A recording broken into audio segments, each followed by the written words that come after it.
The Brookline Board of Selectmen for tonight, January 13th, 2015. And we have first agenda item is Selectmen announcements and updates.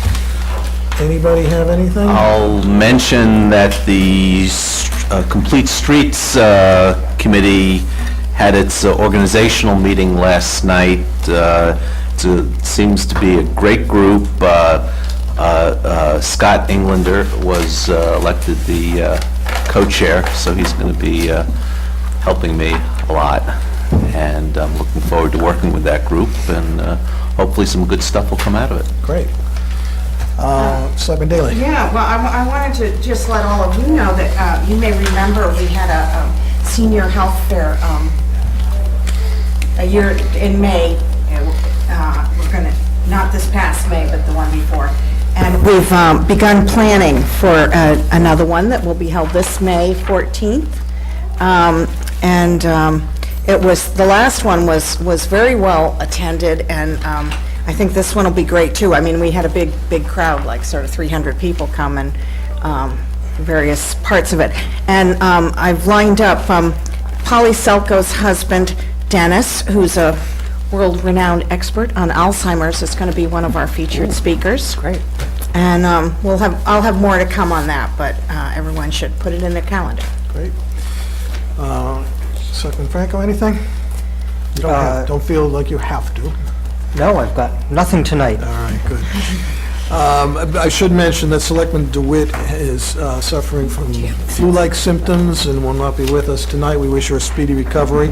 And I want to just announce again what I announced last week, which is next Monday, 4 o'clock at the Coolidge Corner Theater is the town's annual Martin Luther King Day commemoration. Barney Frank is our keynote speaker, and there's a lot of other really nice program enhancements this year. And admission is free, open to all, and I hope you can make it. Get there early because we are limited by the size of the theaters, 350 seats approximately, and once tickets have been handed out for those, then no more admittance. Do we have to get our ticket in advance, or you mean as we come in the door? You get it as you come in the door, but we have not been close to sell out in recent years, but this year could be an exception. Moving on to agenda item 3, miscellaneous calendar. The first matter in the miscellaneous calendar is the question of approving the draft minutes of January 6, 2015. I had some edits, which I've just given to Kate. As did I. Okay, I did not. I move that we approve the minutes as amended. All in favor say aye. Selectman Daley? Aye. Selectman Waschinsky? Aye. Selectman Franco? Aye. And the chair votes aye. Next on our miscellaneous calendar is the question of awarding and executing a contract with J.F. Hennessy Company in the amount of $32,500 for land survey work at Lars Anderson Park. Ms. Galantine. Good evening, Erin Galantine, Director of Parks and Open Space. Good evening. So I have a request for authorization from for the board to enter into a contract with JF Hennessy. It's a division of Digital Geographic Technologies, as you said, in the amount of $32,500 for completion of a digital land survey at Lars Anderson Park. I had a previous inquiry from Selectman Franco about a little bit of context about why we need to do this now, so I thought I would give you a little bit of history on this. So in May 2013, town meeting voted to raise and appropriate $660,000 to be expended under the direction of the Commissioner of Public Work, with any necessary contracts to be approved by both the Board of Selectmen and also the Park and Recreation Commission for costs associated with improvements to the roadways and pathways at Lars Anderson Park. And the description in the warrant goes on to talk about the necessary improvements to the roadways, the stairs, the pathways, and any support infrastructure, including drainage and swales at Lars Anderson Park. And in order to complete this work, as approved by town meeting, and also future work, the town of Brookline requires a digital survey that will provide the most effective and accurate base from which to design the improvements and complete the construction bid documents. And that's both for this project and future projects. So we have a standard survey request for proposal that we send out for any outside survey work that we need, sent that out to 3 qualified survey firms, and are recommending the lowest qualified bidder. Very good. Any further questions for Ms. Galantine? Thank you for presenting that to us. And I know the work of Hennessy and Company. I think they do good work. They've done work for the town before, and I think we can move this forward. So I will accordingly move that we, sorry, lost my place. Award and execute a contract with J.F. Hennessy Company, a division of Digital Geographic Technologies, Inc., in the amount of $32,500 for completion of a land survey for Los Anderson Park, as requested by the Department of Public Works. All in favor, say aye. Selectman Daley? Aye. Selectman Waschinsky? Aye. Selectman Franco? Aye. Chair votes aye. Thank you. Thank you.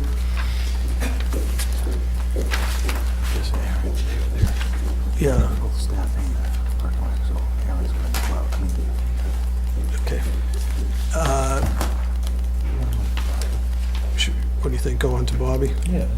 That's a good idea. So we're going to hold agenda item 5 for just a couple minutes, and we will take our boards and commission interview. We have Bobby Kaplan, for candidate for appointment to the Human Resources Board. Ms. Kaplan, glad to see you here. Come on right up.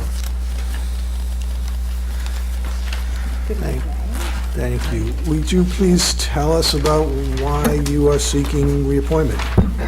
Well, I'm seeking appointment. Appointment, I'm There's a sorry. vacancy on the board this year. So I'm seeking appointment to the board primarily based on my many years of experience, approximately 20, or close to 20, representing government employees for a professional employees union in state government.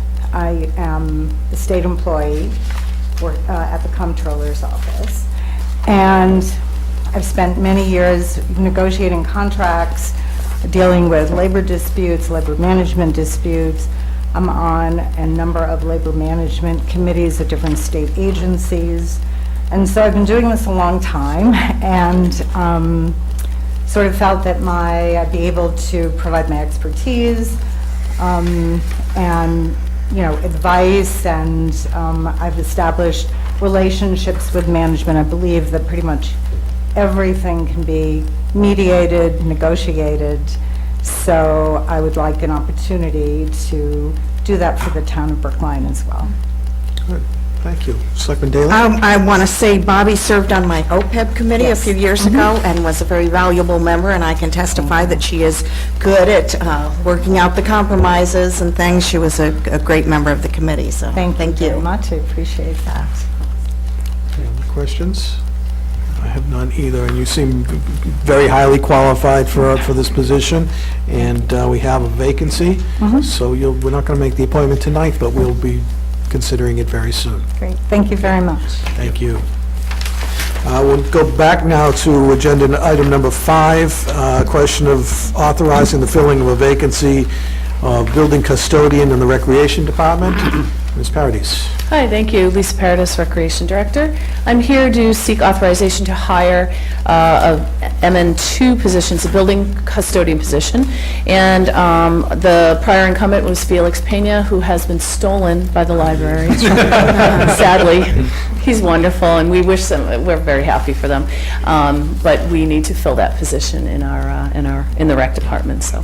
What is it that's more advantageous about working for the library than... Well, there are different hours. It's a day-hour thing, so we're happy for Felix, and but we do have an opening, should anyone be listening on camera tonight. Great. Questions? All right. Well, I'll make my comment that you've probably heard from me before. We're very interested in this town and making sure we have as diverse an applicant pool as possible. Please make every effort to do so. And if you need to consult with our town personnel director about that, please do so. Will do. Thank you. Okay? Assuming that there's no objection, I'm going to move that we authorize the filling of a vacancy in the position of building custodian, MN2, in the Recreation Department. All in favor, say aye. Selectman Daley? Aye. Selectman Waschinsky? Aye. Selectman Franco? Aye. Chair votes aye. Thank Thank you. you.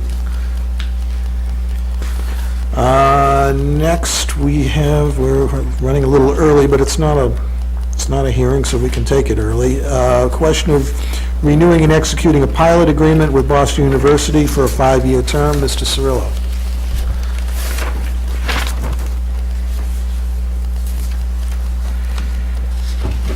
Good evening. I appear before you this evening to present a renewal of the pilot agreement between Boston University and the town of Brookline. The original agreement was signed in August of 2010 and ends in June 30th of 2015. This extension would extend the original agreement through June 30th of 2020. Appearing with me this evening and representing the university is Gary Nixon, Vice President of Operations, and Michelle Consalvo, Assistant Vice President of Government and Community Affairs.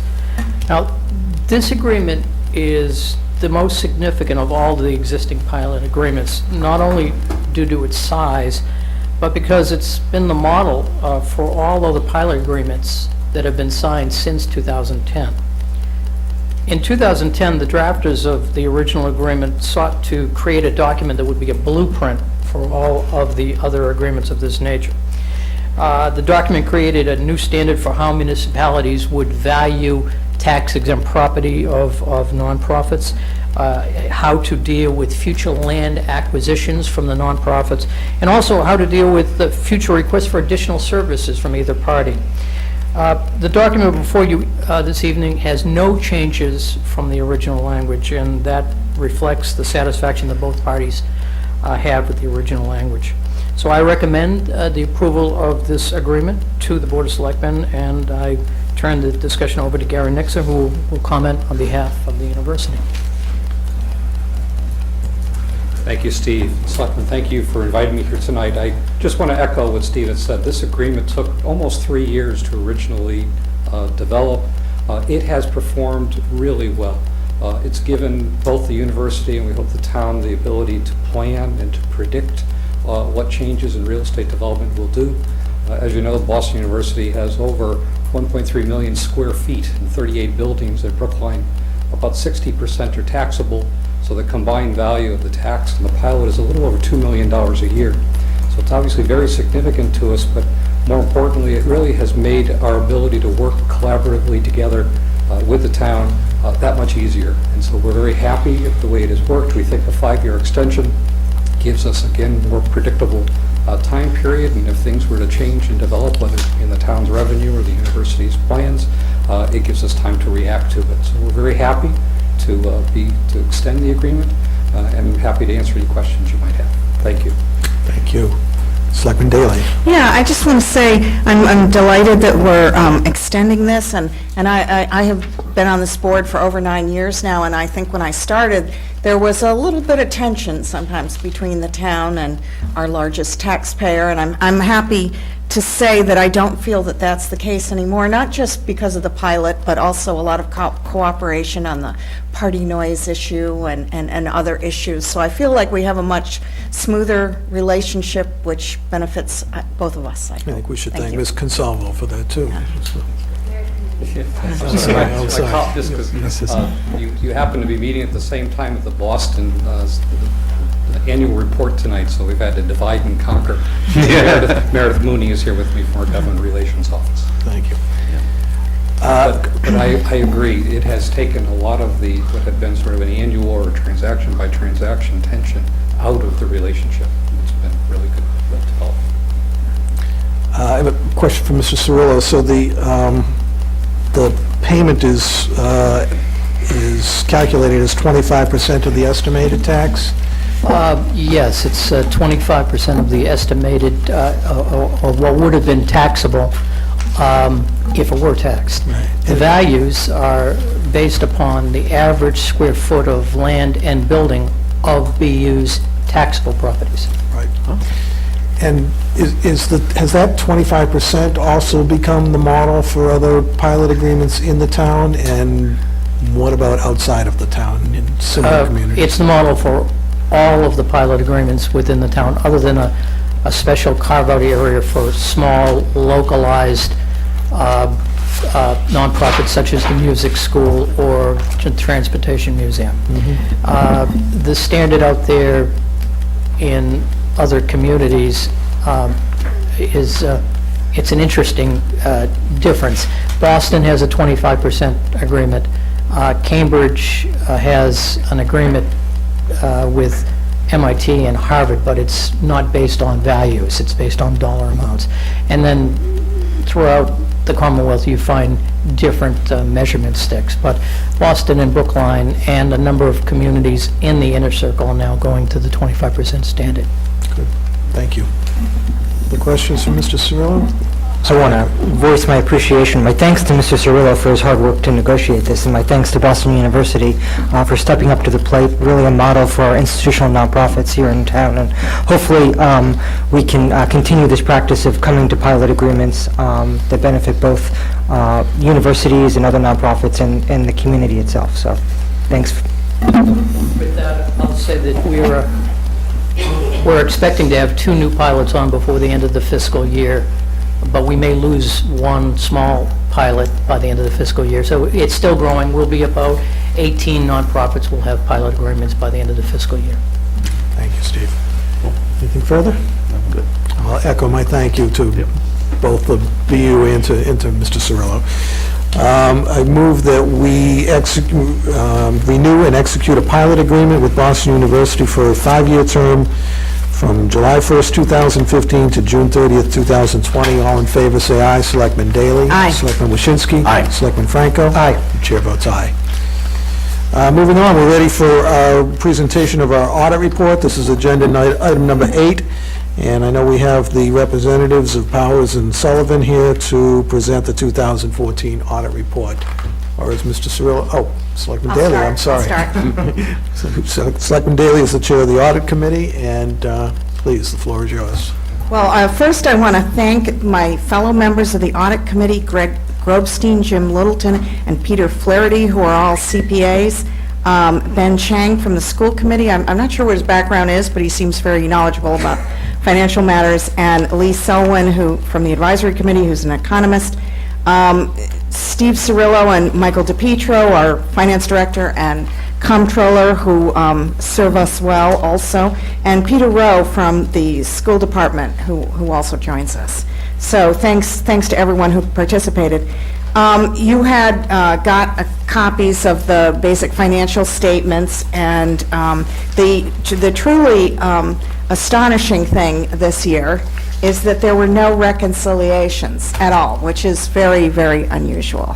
And we get comments from them each. They go through and they look for material misstatements. They test some of the data to make sure things are correct. They look for areas in which our cash controls might be weak, or there might be problems. And then they often give us some notes of, here's some areas where you could, benefit from shaping things up a little bit. And this year, the notes were the de minimis, the least I ever remember, and some of the long-standing ones that had been on there for a number of years, primarily from the school end of things, but things have really been resolved. So I want to thank everyone who, I know our staff, when they see a note, try to work out how to take care of it, and the school people really did a great job taking care of their issues too. I put some numbers in my little report to you. I won't go over all of them. I'm going to call the auditors up. But I will say that, and some of the numbers in here are updated from what's in the reports, because we have the new audit of the OPEB.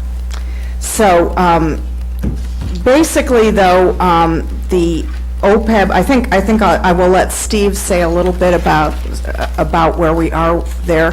Our efforts, though, to try to address that unfunded liability are starting to show some. We're still not at what's called the ARC, which is the the funding schedule that we would need to get to be fully funded in a 30-year timetable. But we are getting closer, and we are really doing better on that than most other cities and towns. So that's good news, and we keep making progress on that because we keep increasing that every year. I'm going to, the auditors told us that not only was the information very well organized when they got here, they were able to get in and do a pretty efficient job because Mike and Steve and everyone had, have this sort of down to a science and did very well. They did not find any material weaknesses or significant deficiencies. Those are kind of terms of art in the business. There was no qualifications of the report, so it was, I think the term that they like to use is clean, and I'd say this one was probably very clean. Yeah. So I'm going to call Dick Sullivan up, and I want to recognize Craig Peacock and Dennis Cohane, and you've got a new face with you. You're going to... Haley Green. Haley Green. These are the people that did the work. Dick is from Powers and Sullivan. Thank you, Selectman Daley. Good evening. Nancy stole a little bit of my thunder, so I'll try not to reiterate, but what I thought I just wanted to do in the next few minutes is just give you an idea of what was done so that you can feel that how we conducted the audit and the elements that we look at. Talk a little bit about what I consider to be things that you should know about that's in the report, as well as make reference to how I think operations went, and then that's first part of the financial statements, then move to the federal awards report, and finish up with the management letter. We come in two fair times during the year. We come in August, and we come in September. Our schedule has been pretty much the same for several years now. When we come in to do what we call our prelim work, we do what I consider to be not date-sensitive work, meaning it doesn't have to necessarily apply to June 30th. The budget it's budget's several months old, or almost a year old. Long-term debt is usually taken care of. We have to audit the federal grants due to A133 standards. We take a look at a series of transactions. We look at the payroll cycle, we look at the revenue cycle, we look at some of the disbursement cycles, and we do testing on that. And essentially, we also do a lot of planning, and basically sets the tone and tees us up to do what we call our year-end work. Now, one of the things we do during our prelim work in August, which I just wanted to highlight for you, is we audit cash. And the reason I wanted to just emphasize that for you is that it's I can't think of many clients, if any, that have their cash fully reconciled and auditable come the first week of August. That means in 30 days, since June 30th, things are tied out and closed down. Us being able to audit cash during that period is significant because it makes it easier for us to do what I call the final year-end work. And to give you a perspective, if you take out capital assets as a measurement tool in terms of what appears in your net position, your cash and investments was $126 million for the governmental funds, which is about 83% of your total asset base. So we're able to do a lot of work before what I call the year-end work, before the actual books are fully closed, and to get that done. Now, to give you an idea of the magnitude of stuff we looked at, I mentioned the $126 million in cash. We also look at the pension fund, which had $246 million in it. Your capital assets at the end of June were $281 million. And then we have a series of liabilities, significant liabilities. Your compensated absences, which is almost $9 million. You have the OPEB liability, which is on the books, which is about $48 million. Long-term debt is 75. And then we do analytical work as well as some testing work. Your revenues were about $261 million. Your expenditures were $266 million. So it's a pretty sizable job in terms of the way the operations work. And we essentially do all this stuff at year-end in September. Now, if I was going to say to you, what should you pay attention to in the report? GASB 45 is still becoming a pretty sizable element on your statement of net position. I mentioned the size of the liability, but there's also something in what's called the fiduciary funds, and you have an OPEB trust. In that OPEB trust was $22 million set aside. I'm going to guess it's in the top 2, maybe 3 of the communities that we audit, AAA communities that have that much money set aside. I was talking with this woman earlier. We happen to have a a frequency when I worked, did some work for the state. The OPEB trust increased almost $6 million in FY14 to get to that 22 million. Right now, if all goes as planned, you've set something up that could get you to meeting your annual ARC, which is your annual required contribution, in 9 years, which is 2023. That is very significant. And I'm just highlighting it for you because I think it's something, it's in the MD&A section, I'm sorry, the transmittal section of the report, but it's something that I don't see a lot of, and it tells me that this community is not kicking the can down the road. You're addressing the things that need to be addressed with a sense of urgency. Other activity that you should be aware of, you spent about $18 million in acquiring new capital assets. $13 million for what we call the governmental funds, and the remainder in the enterprise funds. The big things that I saw were, there was a bunch of town and school roof repairs done. You did some work at the Fisher Hill Reservoir Park. You increased classroom capacity, and you spent almost $4 million fixing your roads and your sidewalks. And I know that's part of your CIP plan, and I commend it. On the water and sewer side, all of the water and sewer had infrastructure improvements. And on the golf side, I think you did some work to the clubhouse and also to a maintenance building. Another thing to note was it was about to support some of these endeavors, as well as the beginning of the Lincoln School project. You borrowed another $7 million in FY14. Now, what I look at from an analytical standpoint is, what is your debt service as a percentage of your budget? Your debt service is 4.38% of your budget. I would actually say in some communities that could be too low, except for the fact that you constantly provide through your free cash policies as well as your CIP, where you plan to use existing current revenues to support a lot of your capital projects.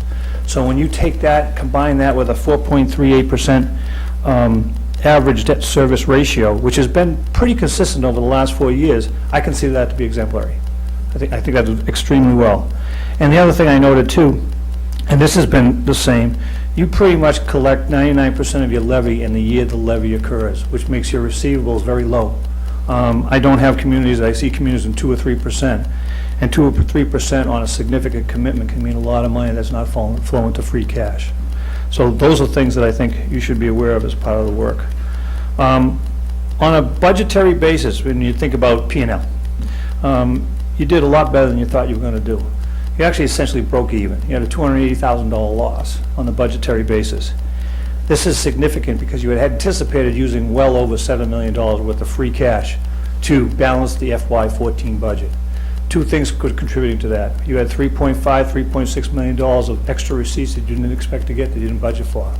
And the turnbacks on the appropriation were about $3 million also. So instead of having $7.5 million worth of free cash, you only use $300,000. And the rest of that then goes back into the formula that you use for your free cash policy in terms of the allocations, which is strong.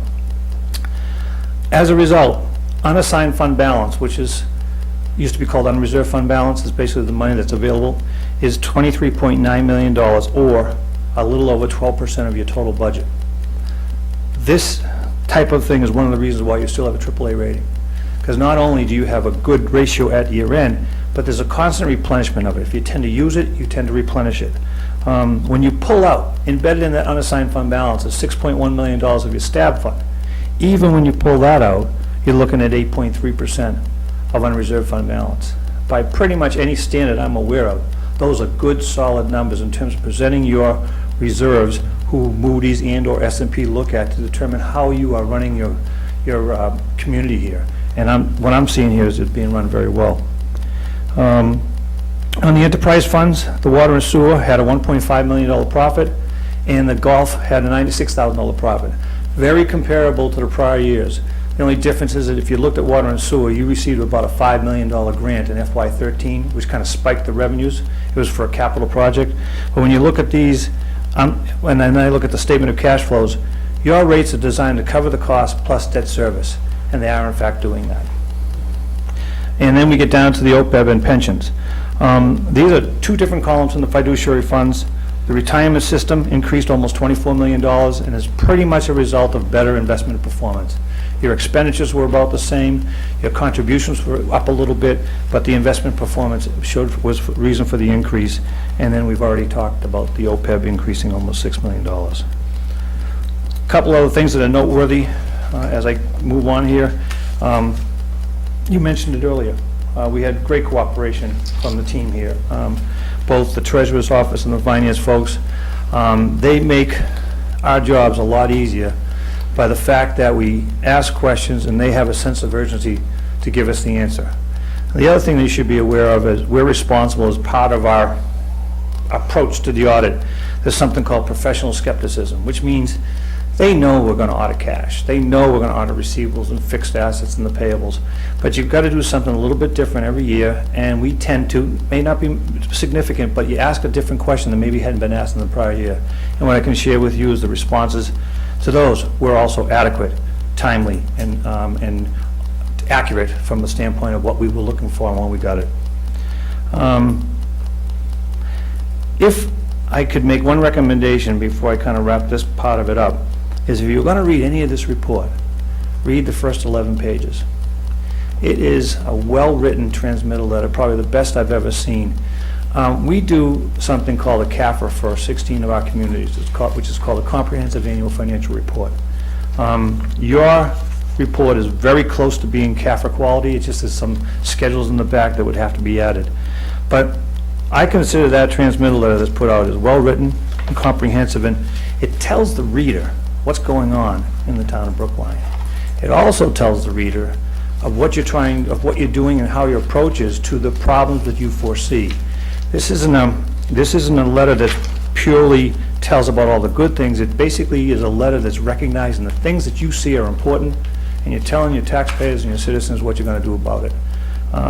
That would be my only recommendation if I was going to say, read this report, because frankly, it's a lot of information that is difficult to understand sometimes. So, to wrap up the financial section of this, as was noted by Nancy, unmodified opinion, which is also called a clean opinion. It's the best the town can get. It's the best that we can give you. Reporting deadlines were met. There were no internal controls issues. She made reference to material weaknesses and significant deficiencies. There are none.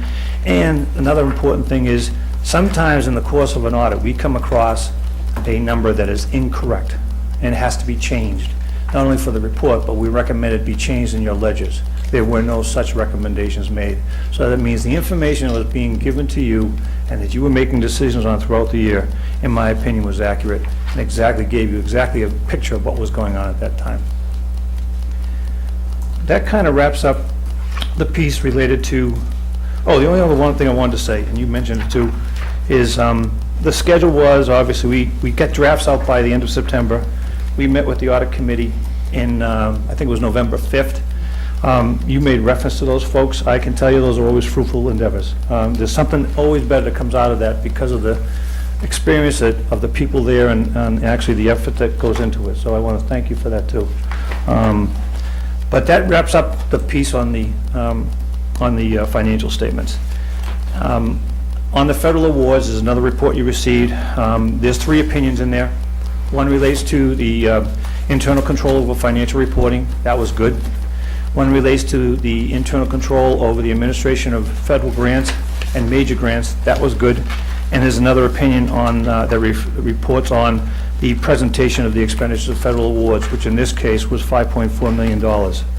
We tested 2 major grants this year. We tested school lunch and CDBG, rated about 50% or $2.5 million worth of expenditures.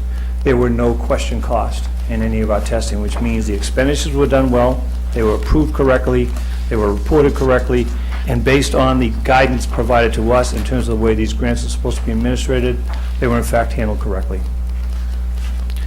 The final document that we present to you is called the management letter. I think de minimis was a good word. I was just going to pretty much leave you with the comment that there's nothing in here that if I was on your side of the desk, I would be very concerned about. We go through a process where we take a look at last year's comments, we address them to see where they're at for this year's audit, and if we have the opportunity, we introduce new comments that we think are worthwhile. There were 6 comments from the prior year. 3 of them were 100% resolved. It related to fraud risk assessment, some accounting for the grants, and also some management, what we call management of the grants, which is the internal paperwork and flow and reporting that is necessary. All three of those were fully resolved, and you could reference last year's management letter to see what that was specific about. The remaining three all are in various phases of, I consider to be resolution. The first one related to student activity funds. We're in the process of coordinating the timing of getting that done, and it will be done sometime in the first quarter probably of this year, calendar year.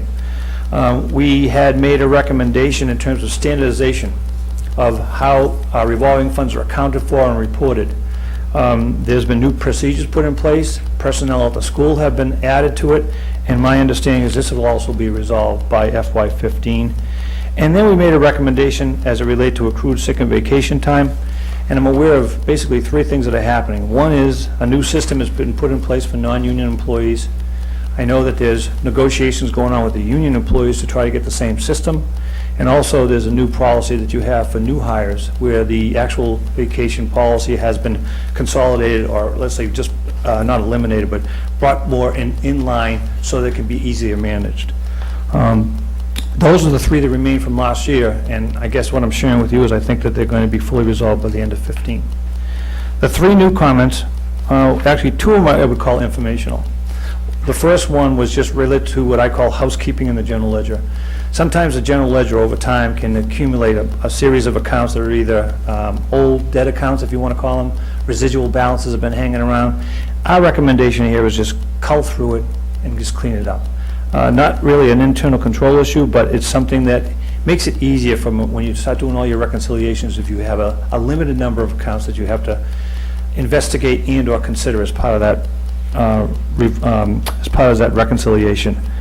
We highlight the fact that new GASBs are coming up, particularly GASB 68. This, for lack of a better word, is going to blow a hole in your statement of net position, because what's going to happen is the unfunded portion of your pension, with some present value calculations, a couple other things, is now going to appear right on your face of your statements in the statement of net position. Previously, about 2.5 pages have been devoted in the notes related to this. It's always been fully vetted, it's always been fully disclosed, but now it's coming in the forefront, on the front of the statements, right at the beginning of the report, as well as in the notes. And finally, the OPEB valuation requires that you have an actuary look at your OPEB valuation every 2 years. You're in the cycle where you need another 2 years. We just wanted to highlight that fact so that you would not have an issue with any type of opinion qualifications because the actuarial report had not been done.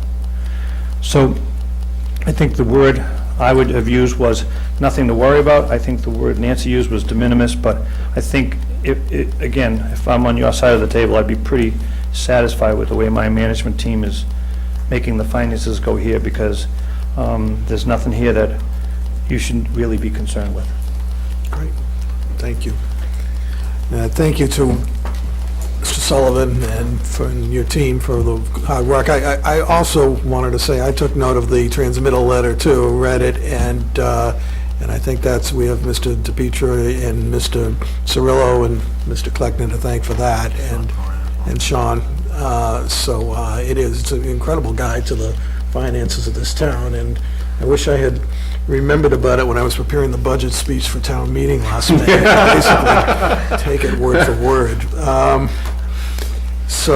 Questions from Selectmen? I'll just first say, wow, it's hearing this from the town's auditor is quite good. GASB 68. I don't know if this is a question for you or Ms. Kleckner or Mrs. Cirillo. Should we be thinking, does GASB 68, should we be thinking about any changes? Any operational changes in policies? Or it's just a presentation? It is the presentation, but it requires the working together of a number of people, including people outside of our organization. We've scheduled a planning meeting with our actuary, our pension investment advisor, the state retirement system, and our own external auditors to coordinate the flow of information between them, so that when we get to the statement of June 30th of 2015, we'll have it accurate. If I could just add one thing. Under MGL, you have a defined contribution plan Right. to meet that, and that doesn't change. This is the GASB basically taking this significant liability, and instead of having it in the back of the financial statements, bringing it to the forefront. Okay. So I want to ask about the compensated absences. You mentioned, I think, a $9 million number, and it was one of the areas where you said, you know, It was the accumulation of the information so we could audit it that our recommendation focuses on. It's not the actual number itself, because that's pretty self-explanatory, and we end up getting it, but it's the way it's accumulated and reported.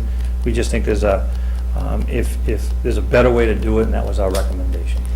is the number itself a concern? No. $9 million for No. a community of our size? It's about right. Okay. That's about right. Anything else, Selectman Franco? Give everybody a fair shot at this. I'll simply highlight, I guess, a conversation that Mr. Cirillo and I had in the report on examination of the basic financial statements on page 20. I was shocked to see that our tax refunds payable had increased by almost $1 million year over year. And that's because we've got a case before the appellate tax board related to, I believe, a large utility company in town. So something for us to be mindful of as we take a look at the tax overlay account, but just something I think we should be thinking about and aware of as we go through the budget process for the upcoming fiscal year. Thank you. There was a section in the report about investments, and to be honest with you, I've got to say, I've never been paid attention to it before. We have some U.S. Treasury bills evidently, but these are not part of the pension or OPEB investments, or are they? Are you looking at the footnotes right now? What page are you on? Page Page 54? 54. Yeah, page 54. There's two components here. On page 54, these are all town investments. These are all investments that are of the town. Some of them are classified as what we call cash and cash equivalents, but they are investments of the town. Page 55 at the top is the investments of the pension plan. Right, so that's what I thought. So I'm not sure what these other investments that aren't part of the pension plan, what do they relate to? Steve? Primarily scholarships. However, you have the stabilization fund and a number of other accounts as well. So these are mostly on the school side as scholarships? or- Yes, but there are, again, a number of accounts. There is a restriction of where you can invest money in the general fund. There is no restriction in the enterprise fund, so we're able to put money in the special revenue funds, the enterprise funds, into the market, where the general fund money is really restricted to CDs, money markets, treasuries. Good, all right.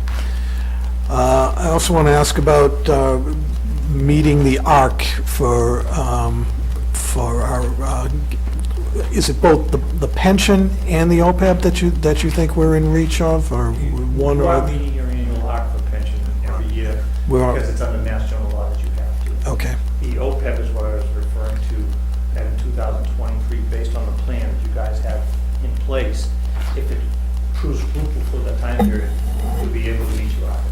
and I wonder, Can I ask Steve to talk a little bit about the OPEB funding, and since we just got our actuarial evaluation after these guys did their work, but Steve can tell you a little bit about where we are with that and bring it up to date. good. First of all, the OPEB Advisory Committee, and we have three members of the OPEB Advisory here this evening, Bobby and Michael and myself, accepted the report, or the actuary report on OPEBs last week, so that's a final document. Sean and I had met with the actuary to go over it, to understand it more fully. The actuary is actually, it's a very good report. We've had, due to improved experience, control of health inflation, and rates of return, actual rates of return over and above what was anticipated, the town's liability in real dollars decreased.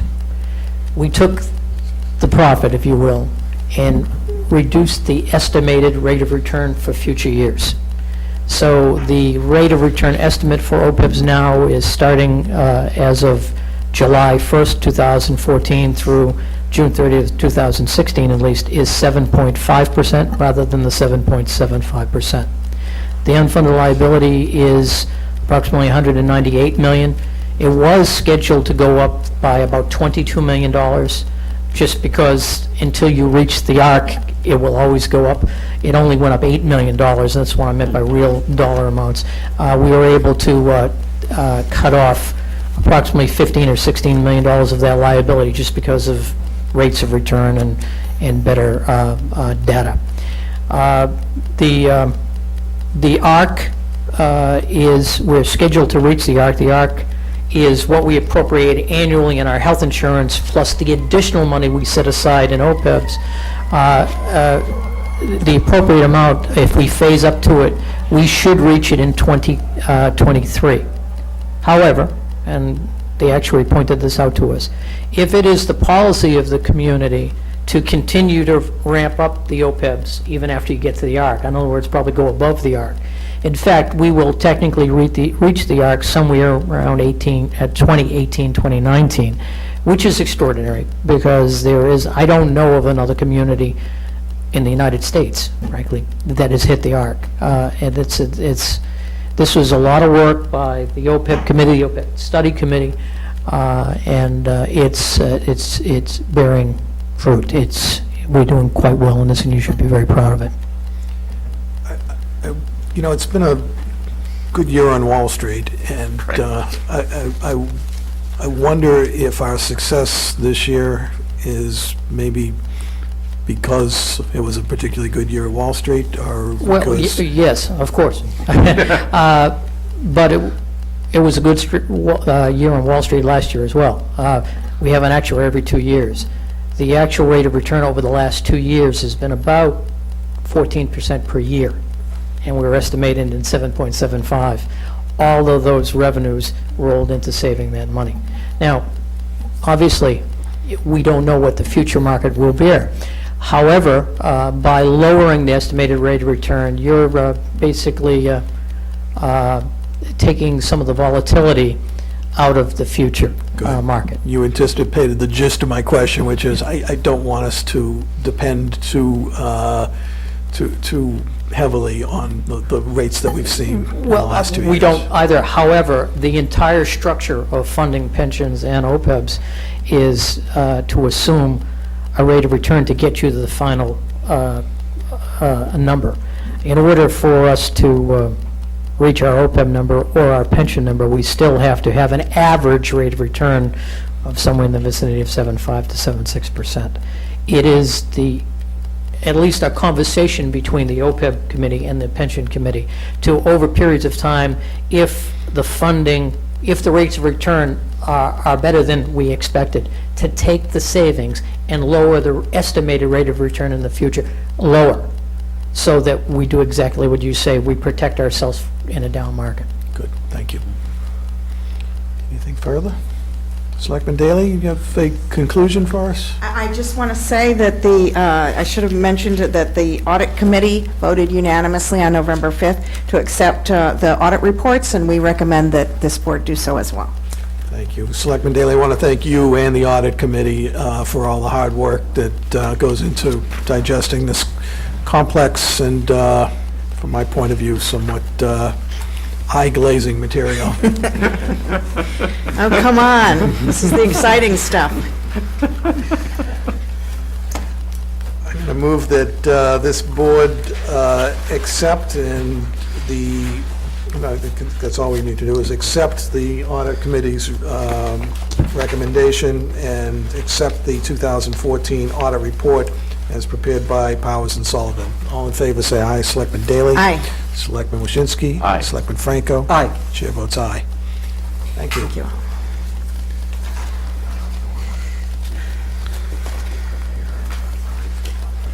So it's another hearing.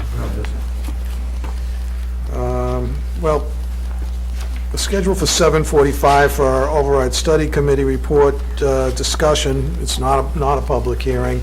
We don't have any speakers planned for it. This is just a discussion by the board.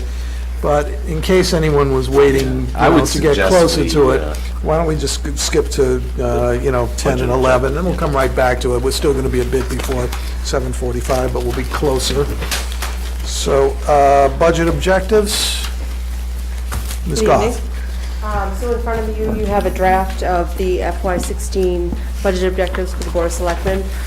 Selectman Franco gave me a few edits today, which you'll see in an updated version that should have been at your places. Those changes are in bold. And I'll take any other edits that you may have tonight, and next week, if you could get them to me before, the MMA conference is next Friday, so Thursday would be great if I could get any further edits that you have after tonight. Selectman Franco, you want to talk about your bold move? Yes. I was just going to offer that. In number 2, bullet point number 3, I suggested the addition of the fire training and maintenance facility as a major public project we want to keep an eye on. In bullet point 17?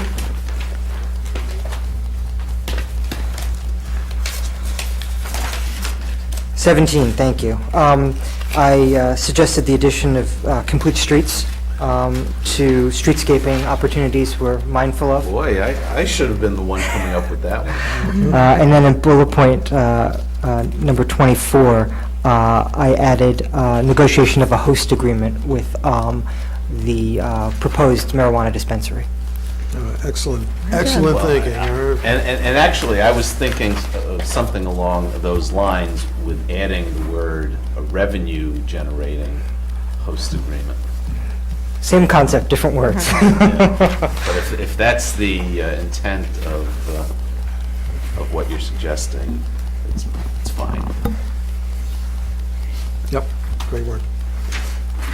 Anything else? No. I'm going to have another look at it, and we'll adopt it. Next week, we'll present Next week. for a vote. Good. Thank you. Thank you, Melissa. And next, we have a question of setting dates for the 2015 annual town meeting and town election. Mr. Kleckner, you want to Sure. present that? I believe you have in your material a proposed schedule for the election and town meeting, and we recommend that you vote to approve this schedule in accordance with the schedule. And just to give you some highlights, the proposal is to establish the town's annual election on May 5th, and also to schedule the town meeting on Tuesday, May 26th. And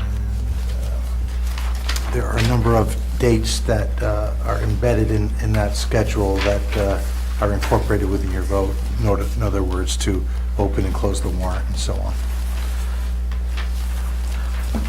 Let me just pose a question. This is going to be a complicated budget cycle and budget vetting process. Should we think about moving town meeting back a week to give us a little more breathing room? Well, we are preparing to submit our budget essentially on time, just a little bit. There's, some holiday in there and so on. So, but we'd like to submit our budget on February 17th, which is just a couple days after the normal February 15th deadline in the bylaws. We have that ability to extend it this year because of the new administration coming in at the state level, the state executive. But we'd like to stay pretty much on schedule. So I don't really see a need. My feeling is we'll get it done and if we extend it, it'll take that much longer. So Okay. that's my feeling. Yeah, I would also say, some years it gets pretty warm at town meeting, and we hear a lot of complaints about how that Okay. auditorium is not air-conditioned, so Food I'm for always thought. cautious There about is one moving issue too that late. I do want to mention about town meeting, and that is, we anticipate that we'll be appropriating the funds necessary for the devotion school project, and the MSBA's scheduled meetings on June 3rd, and we would like, all things being equal, we'd prefer to have the MSBA vote in place, so our vote doesn't have to be conditional upon that vote, and that might move things around a little bit. We've alerted the town moderator of that possibility. I suppose that could get taken care of if we push town meeting back, but I still think my recommendation would be to leave it as proposed. So we will be able to deal with the devotion article if we took it out of order and waited until June 3rd. That might require us to move town meeting dates around just a little bit, or the articles around. We don't know if we'll need to do that yet, but that is a little tight, I would say. That's the one issue that I'm a little concerned about. Okay, I'm just going to say, of course, we don't know yet how many warrant articles we're going to get. Right. But it's scheduled, if we vote this, it's scheduled for 3 nights before June 3rd and a possible night after June 3rd, only we very well could wrap up in the 3 nighs. Well, what we've And then there- suggested is we might not, we would defer that third night until that date, possibly. Or start on the 28th, Thursday.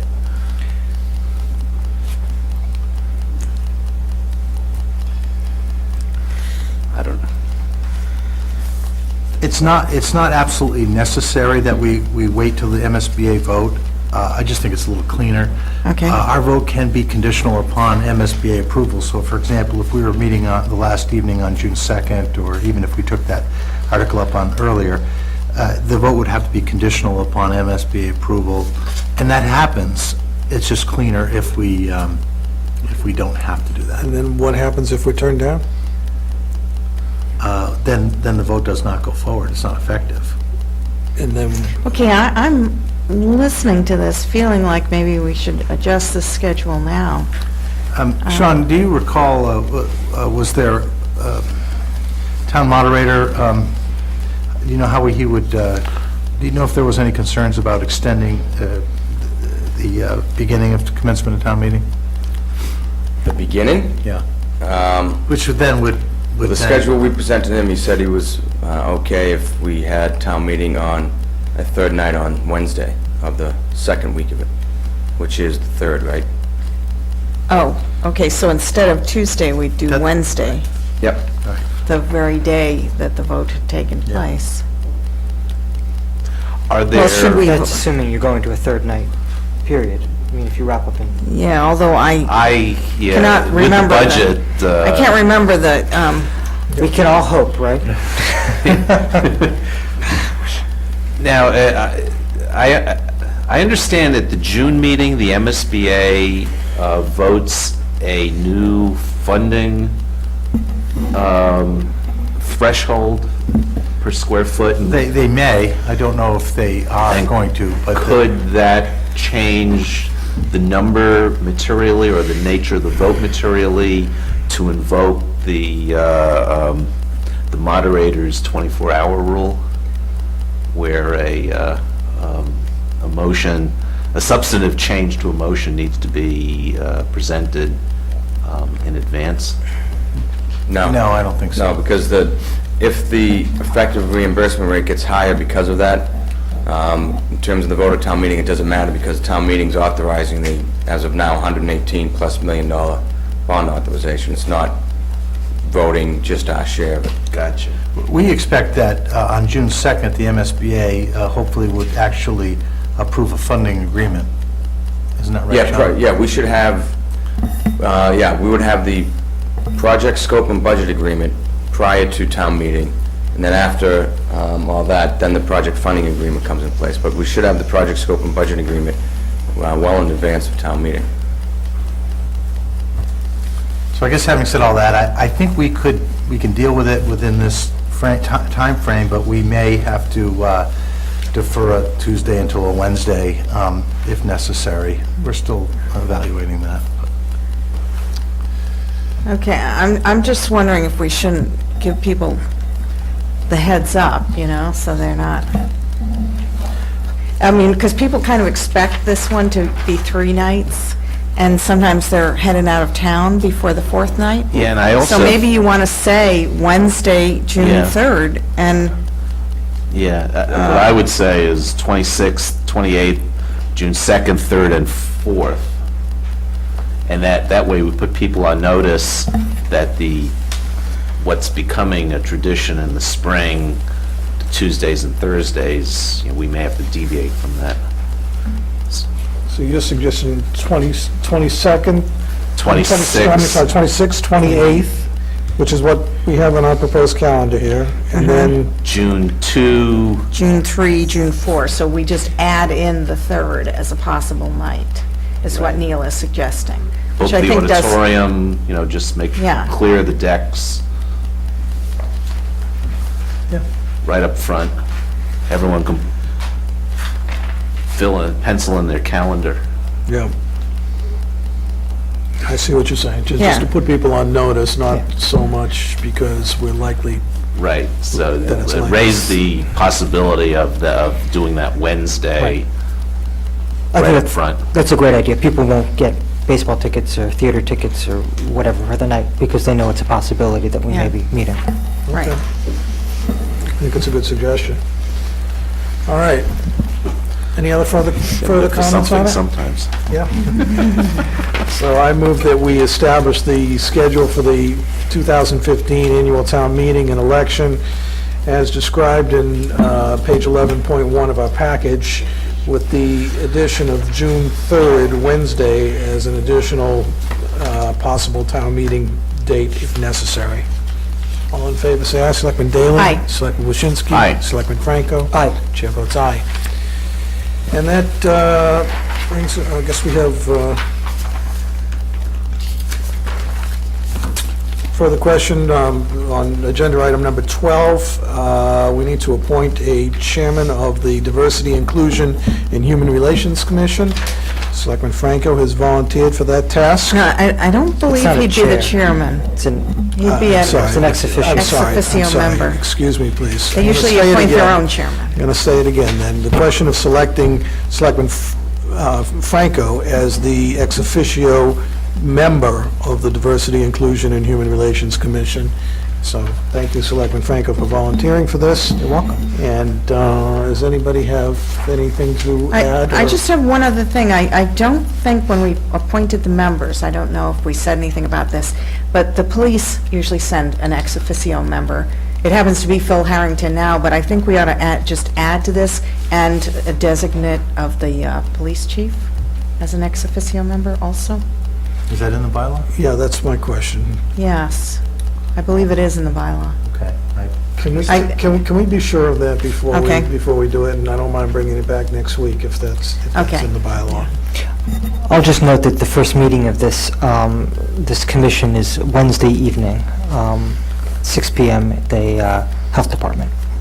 So, Good. for those who may be watching and interested. Thank you. All right, I move that we appoint Selectman Ben Franco as the ex officio selectman member of the Diversity, Inclusion, and Human Relations Commission. All in favor, say aye. Selectman Daley? Aye. Selectman Waschinsky? Aye. Selectman Franco? Aye. And the chair votes aye. We have votes on 2 boards and commission appointments, Preservation Commission and Solid Waste Advisory Committee. Mr. Kleckner, would you take this over, please? Yes, Mr. Chairman, on the Preservation Commission, you have 3 expiring members on the regular membership of the committee and 1 alternate, and all of the incumbents are seeking reappointment, and there are no other applicants, so I'll just go down the list. For regular membership, James Batchelor. Aye. Elton Halperin. Aye. Paul Bell. Aye. And on the alternate, Giddy Ganjay Saidian. Aye. And then for the Solid Waste Advisory Committee, we have 4 expiring terms and a vacancy, but we only have 4 members. All of them are the incumbents, and I will read them for you. John Dempsey. Aye. Susan Ritling. Aye. Clint Richmond. Aye. Amy Lindenborn. Aye. Very good. Good. All right, now we're only about 4 minutes ahead of the scheduled time for the discussion of our override study committee report. And I think the time has come to start putting some words on paper so we can be ready for our public hearings next week. The first proposal that you saw in your packet was something that came out of my head for discussion purposes. My approach to arriving at a number for the override is the following.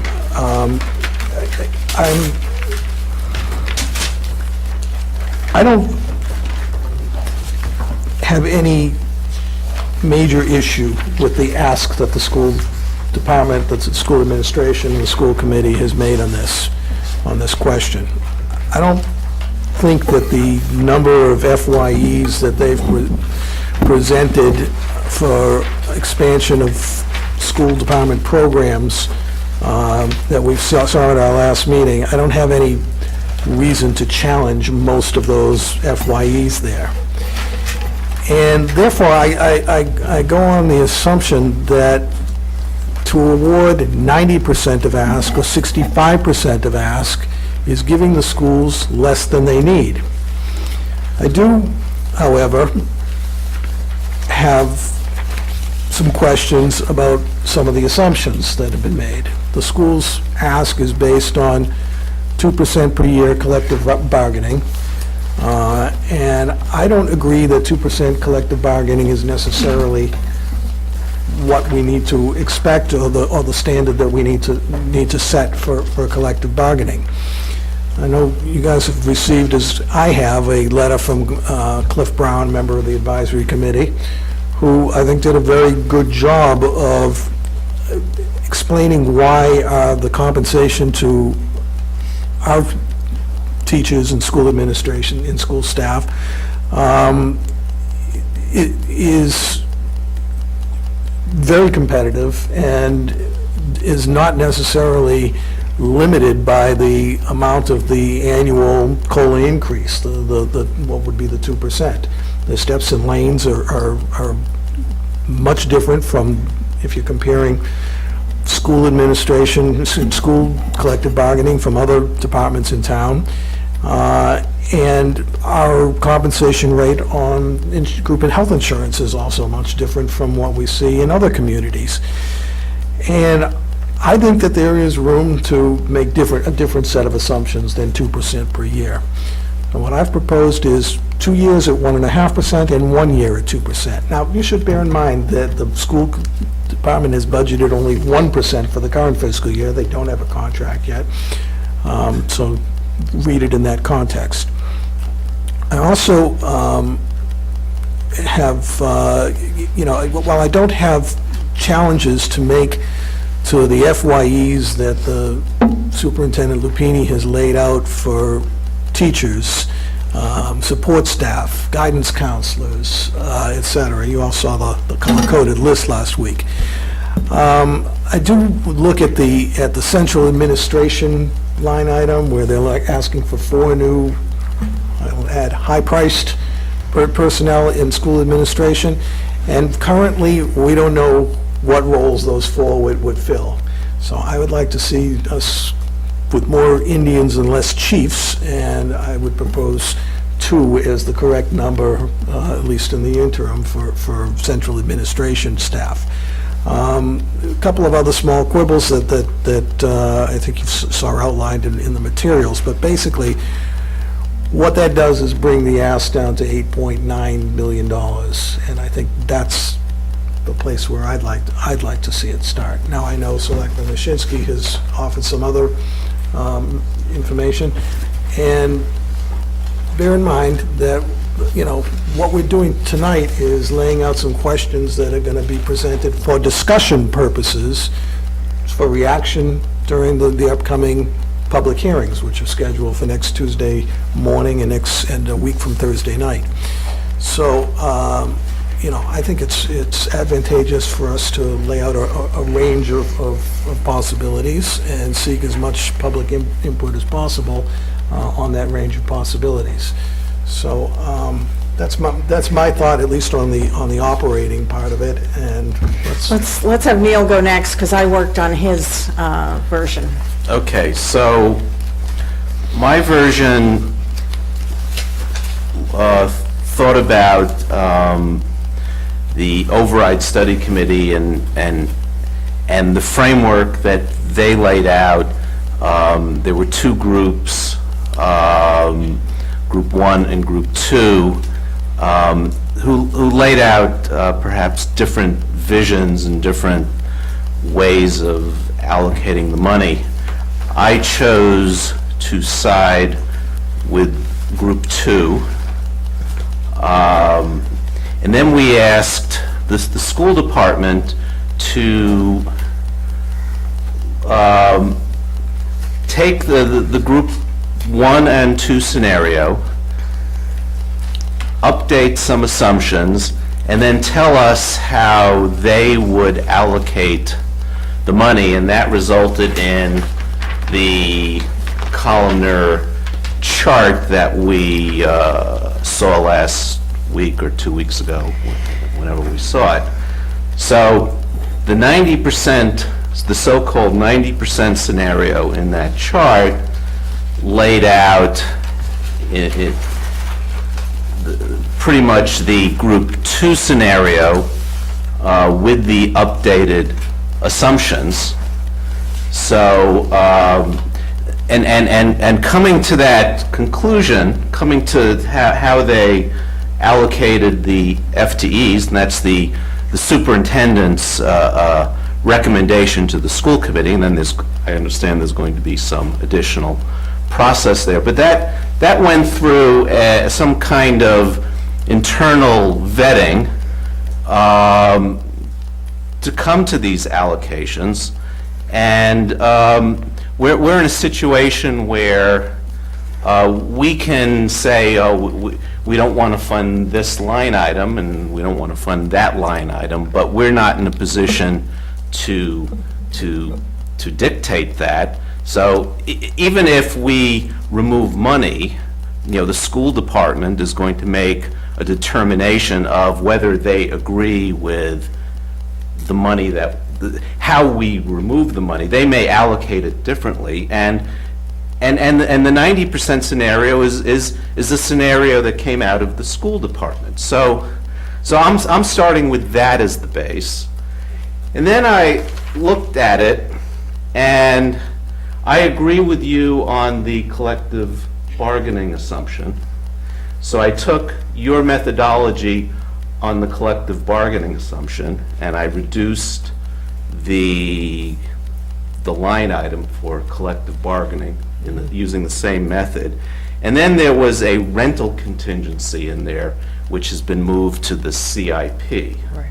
So subtracting those two numbers, it comes out to a spending plan of approximately 10.1 million.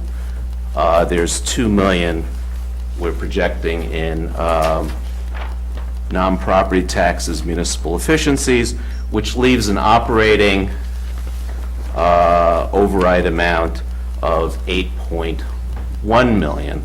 And then I'll let Selectman Daley talk about some possible addition.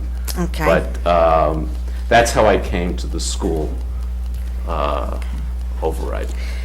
Okay, well, I want everyone to pull this chart out that you have, and I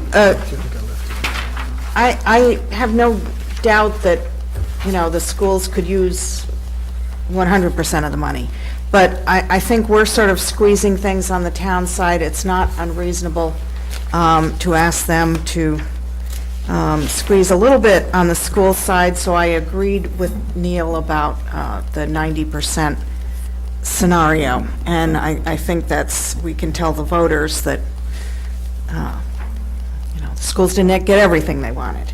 But I added in the sidewalk snow removal equipment. And as Gary McCabe helped me put this chart together, as he pointed out, I don't really want the DPW to buy a new sidewalk snowplow every year. So I think that gets us up to the $8,326,650. But I think that we can either do this one of two ways. There are a number of other DPW-related projects that people are very interested in. I know that age-friendly city people would like a pedestrian-friendly area in Coolidge Corner, and there's, some other complete streets things. And I'm certain that money could be spent, and we could word the question that way. But I would also offer the alternative that I believe DPW could finance the equipment I'm interested in, and so we could lower this amount because they could spread that cost over a few years, and then would use the extra money for other equipment as they needed it. But, so anyway, that's where I get to the 8,326,650. So the first column on this chart, which says override only, that is Neil's number plus my 195 for the snow equipment, which, as I say, we can tinker with that number. And this goes down, and you see what for the median family, single-family home, that would be $489.29 in taxes. That's a And that- 4.6% Right. increase. Tax increase, yeah. Yeah. And the condo would be $148.80. And that's the override only, that's not That's just not the including override. the debt exclusion. So the Yeah, next column. I wish we could have projected this so people could Oh, see yeah, it. see, I never think of those high-tech things, but, the next column is the override with the debt exclusion, and that's the debt exclusion at 44.6 million. We might have it to be projected. Let me go keep going. Keep going. Okay. Okay, so which is the number Sean had given us as kind of the minimum he thought necessary. And that gets you up to, you go down to the yellow boxes and you see what the taxes would be. So, And getting into that number, is the amount necessary to bridge the gap in the CIP for devotion, Right. plus some additional monies for some smaller scale school expansion projects such as Baker Modulars, if that's what. That is in the CIP, yes, with Right. this figure, yes. So the way I'm thinking about it is an approach similar to the approach that Group 1 recommended in the Override Study Committee, modified for new assumptions. Okay. The next column is, Selectman Franco and I were chatting today, and both of us had some concerns that borrowing the $44.6 million for devotion means that the CIP is going to be very restricted for a number of years. And we were concerned that it does not leave a lot of, it doesn't leave much for pay-as-you-go projects, but it also doesn't leave much available if devotion, say, there are unforeseen conditions and it goes over budget, or if there is, or the other projects that we're wanting to get going on. And Selectman Franco came up with the thought of, I think looking at the CIP, came up with a $5.3 million figure. And so I asked Gary to say, okay, if we increased the 44.6 by 5.3, that's the last column here. That gives you a roughly $376,000 annually in the CIP that you could spend. And I'm going to ask Mr. Kleckner to comment on his thoughts about whether Selectman Franco and I are out in left field here, or whether we have a rational basis for our concerns. No, I don't think you're in left field at all. In fact, when we put this plan together last year, we were actually advocating for the full amount of the devotion school to be excluded. Now, granted, at that point, we were talking about a fairly significant actual project, which was at the Driscoll School, and as you know, that school project is no longer on the table for a number of reasons, including MSBA's decision not to fund it at this time. But still, we think that there needs to be a little bit more flexibility, and for both for the devotion project itself, as well as you know, when you've looked out at the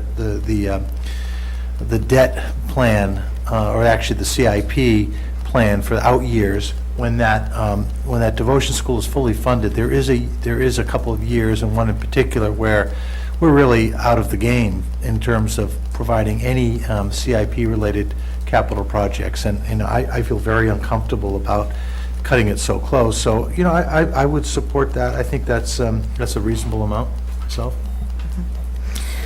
So that would move the whole total tax increase from a 6.3 to a 6.5%.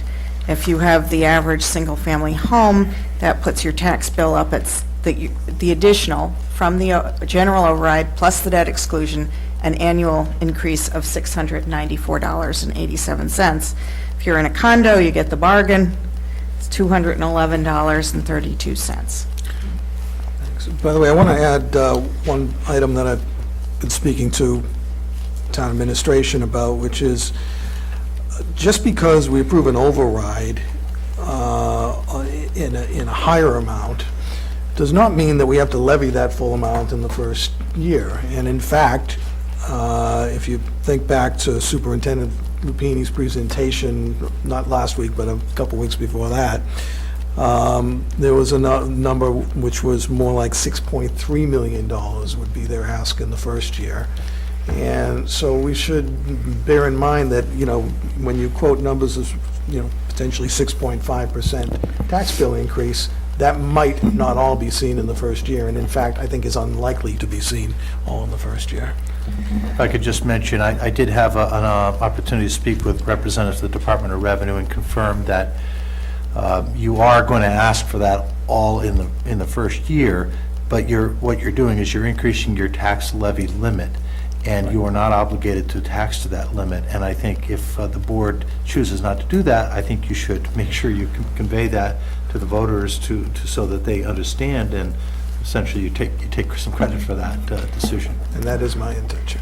I just want to return quickly to this additional capacity in the debt exclusion for a second, and offer my rationale for why I think it's a good idea to introduce a little bit more flexibility. I mean, there's just the pay-as-you-go CIP argument, but over the next couple of years, I anticipate that construction costs are going to increase as the economy rebounds. We see more and more cranes in the sky downtown Boston and in the metro area, and the impact of that increased construction activity is there's more demand and costs go up.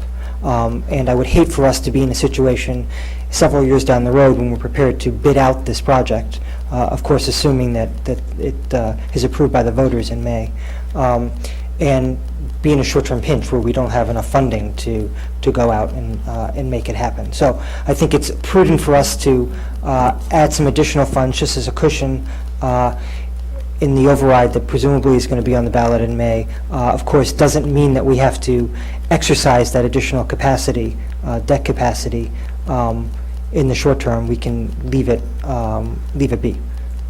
So. And that's in the debt exclusion, not the override. Correct. Okay. Can I just ask Mr. Cronin to comment on my, I was saying on the snow removal equipment, I believe it could be financed over several years, so I could drop this number down a little bit. I know in the past, they have financed some of their trucks They and would lease things. purchase it over 3 years, so divide that by 3, not perfect, but close to that. Okay. So if you take my 195,000 and divide it by 3, 60, 65, no. And if you want to see the impact, just what you were talking about the first year, I'll just open one thing. So it would be 6.2 or 6.3 in the first year because the debt exclusion wouldn't kick in until 3 years out, the way we got the debt management plan. And then as you were just talking about, we wouldn't levy to the max in the first year. Thought I had it on here. Top one, right?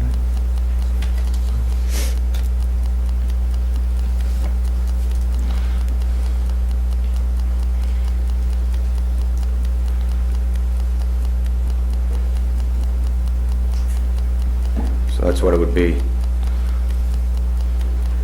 On the override. And the first year tax impact would be that.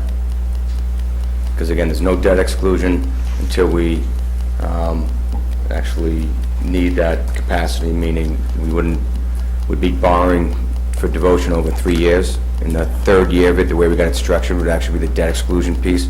The first 2 chunks would be the quote-unquote CIP piece, although that might change slightly with a larger number, but, and then as you were just talking about, you wouldn't levy the full 8 point whatever in the first year, it'd be 6.3, so talking about 3.5% in the first year. Will we be able to lay out how this would ramp up? Yeah, with the obvious caveat that these are FY15 tax rates and FY15 values, and you're talking about 16, 17, and 18. Right. I'm sorry, 17 and 18, yeah, 16, 17, 18. And how is this going to, how are the proposed non-tax fees going to factor into this? They're not going to be imposed on day one. Correct. They're going to ramp up also? Correct. We anticipate that they would be phased in over the 3-year period. So will we be able to lay this out so for the voters? Yeah, I think we can begin to work on that. I mean, the 2 million is not taxes, but so I'm not sure. Well, I see this as a kind of laying out a financing plan for a spending plan. We have already reduced the numbers by the 2 million up front, so we could, as you say, Right, but sort of if- lay it out over a 3-year period, I guess, yeah.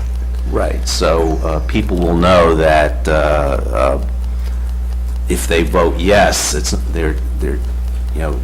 next year they can expect this, the year after, a little more, and, it's not going to all hit at once. Yep. And those numbers would have to be baked into the budget, which Right. leads us to the next point that I want to make sure everybody's aware of, and that is, you see these options of presenting the override where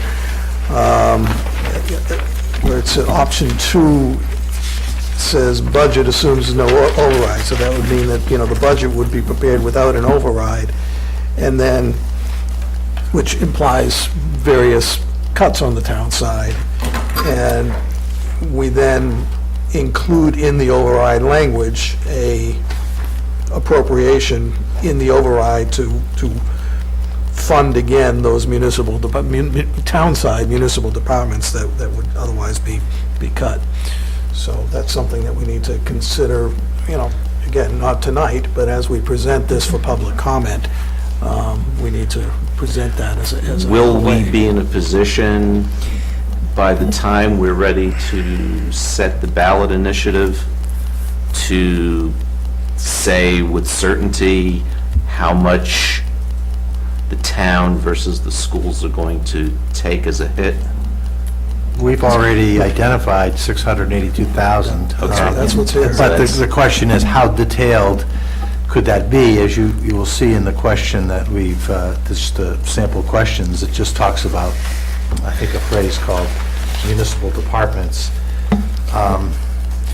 If you're going to take these votes at the end of this month, I would do my best to give you some more specific language if that was the route you wanted to go, but it won't be extremely specific. Okay, in this chart, if everyone changes that, on the blue line override only, change that, the first number to 8196650. So I I believe... guess that- the others have to change too, do they? Do they? Yeah, they would.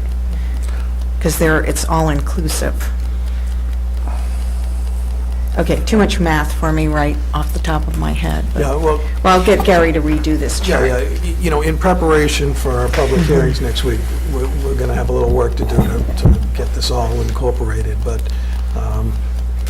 we will get it done and get it circulated to the board members before then. Another aspect of this that needs to be considered is the pyramid question. So, and this is something I know you're all aware of, but as you frame an override question, you don't necessarily have to have one question. You can have a threshold level question and then an option of exceeding that. Suggestion has been made, I've heard from certain sectors, that they don't favor that approach. For one reason I heard until recently, one reason was that, that voters will tend to vote themselves an increase, but not the highest increase, and you're almost, stacking the deck against the higher number if you frame it as a pyramid. I have kind of a second reason, sort of related, but not exactly the There is a same. second reason, I'm going to go into in a second. The best argument that I've heard for a pyramid is that some of what the school administration has proposed to us is not for keeping the programs as they are, but enhancements to the program. And now, some of those enhancements, we've been told they would do anyway. The technology, for instance, the difference between the 100% ask of the school administration and the 90% ask of the school administration, or the 65% ask of the school administration, differs by only a couple $100,000 when it comes to, only couple $1,000, but differs by a relatively small amount when it comes to technology. And then, the other enhancement that they've been proposed is the extension of the paraprofessional program to the second grade. And so, to me, asking for enhancements is a more appropriate subject matter to do in a pyramid scheme. Not that I'm sold on the idea, but it's something that I think is worth pitching and considering and getting input on. The new information that I've had on this subject is, and something to bear in mind, is that, for instance, if we're making our assumptions based on a 1.5 collective bargaining agreements for a couple of years, well, the school committee and the school administration might favor funding that collective bargaining higher than 1.5% before they decide to extend the second grade, the paraprofessional program. So we're, in a sense, forcing a hand that there may not be a will on the part of the school committee to do. So it's just something to consider. I know in 2008, we went with a pyramid approach to the override. I wonder if somebody recalls whether we've done single questions in the past, sort of a bundled question, so to speak, or if it's always been a pyramid approach. Well, we've No, only they- had two. Correct. Yeah, and the first one was not a pyramid at all, it was a single question. The second one we did have the pyramid because there was some essential stuff that the towns and school needed, and then there was the Elementary foreign language. world language program, which many people felt was essential, but it was a new initiative, and so it seemed like it was appropriate to bring that out as... Break that out as... Break that out yeah. as a separate vote. I don't feel that this stuff is the same clear-cut way to break it down. I mean, by law, the school committee has the the right and the authority to set their budget within the bottom line, and, you know, us trying to say we like Program A, but we don't like Program B is not really appropriate, I think. I also would think, I also will say that I think all of us, first of all, the Override Study Committee spent a year on this stuff. All of us have spent a considerable amount of time and mental energy trying to assess this. I think it's pretty complicated, and I know even for me, keeping track of these numbers has been challenging. So I think it's, given that there are going to be two things at a minimum on the ballot, personally, I think that's enough, the general override and the debt exclusion. Okay. So in terms of our discussion for our public hearings next week, though, are you saying that you don't favor a pyramid as a discussion point for next week either? Should we offer it for comment?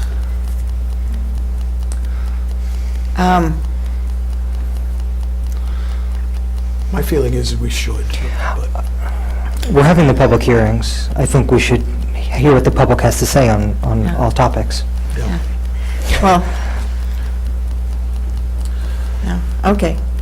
I would, You're going to get people saying, we'll get, you don't know people what saying, people are yeah, going to say. pyramid it because they don't want to pay the full amount, and then you're going to say, Well, oh, I I'm think going we to need to- disregard what you just said. And But I think we need vote to for a hear single- And I think other people will say the Okay, opposite. all right, okay. And I think we need to All hear right, it all. I sense that I'm overruled on this.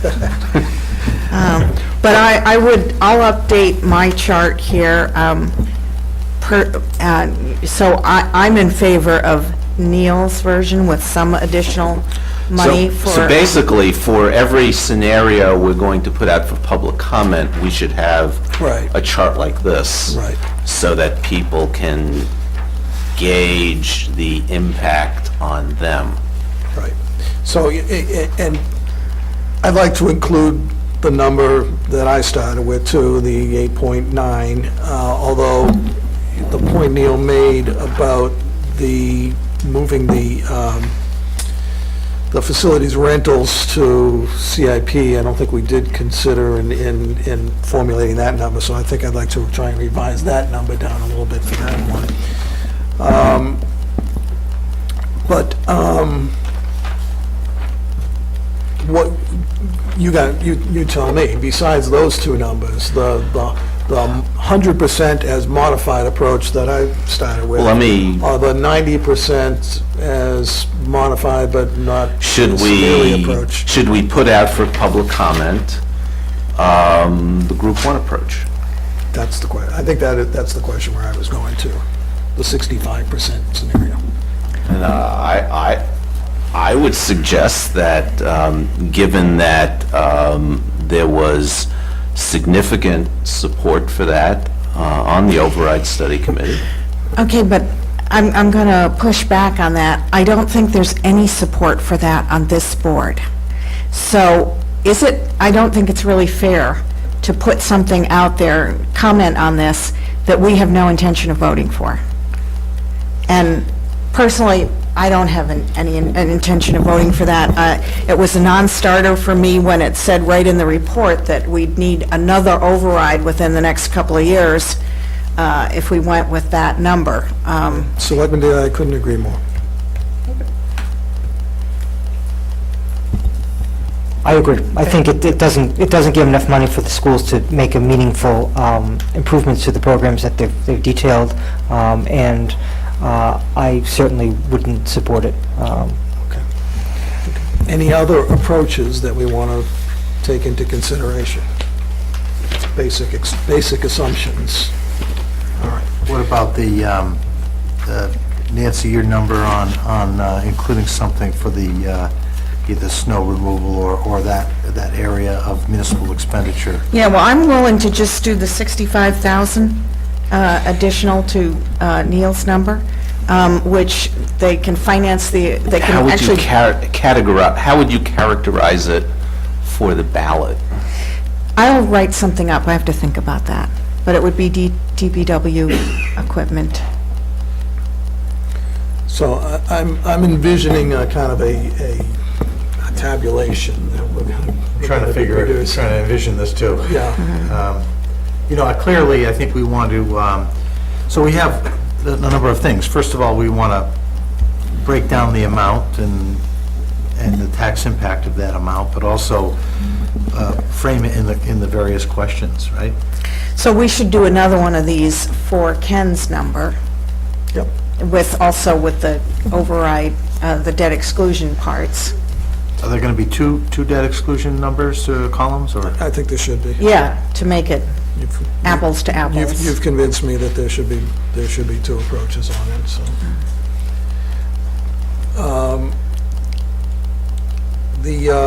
Well, I mean, look, we're not going to be able to produce the piece of, the chart here, right here tonight. We're going to have to get busy on this. The public hearing is Tuesday morning. Tuesday morning. And then Thursday evening as well. there's some- Right, so it seems to me we have to get something together by Thursday-ish, put it up on the website,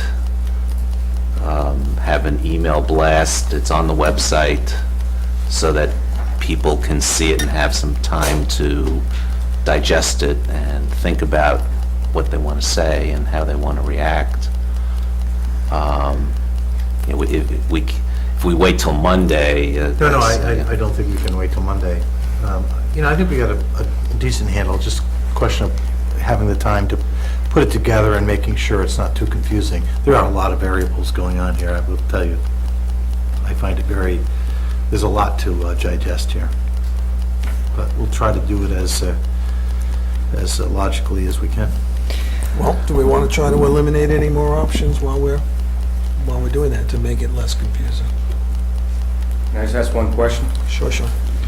So, Nancy, on your sheet, just trying to understand the difference between debt exclusion A and B.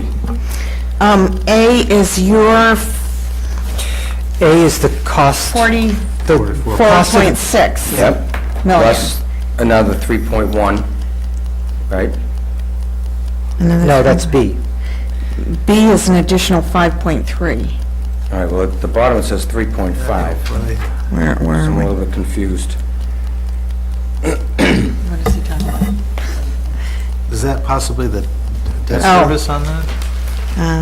Yes, That's the debt service. I think that's the annual debt service. Okay. I don't know, I'll have to work with Gary and get this a little more understandable. The debt exclusion Well, just- amounts are 44.6. If you give me the numbers, because this is, the sheet we've been using, so if you, I just need the number. 44.6 in column A and 49.9 in Column B. column B.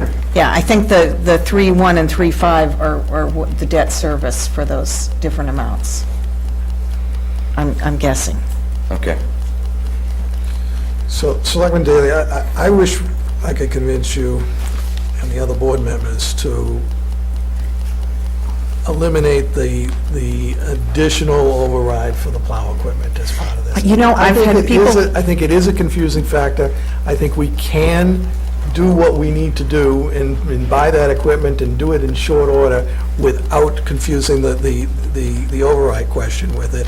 And more than that, your purpose in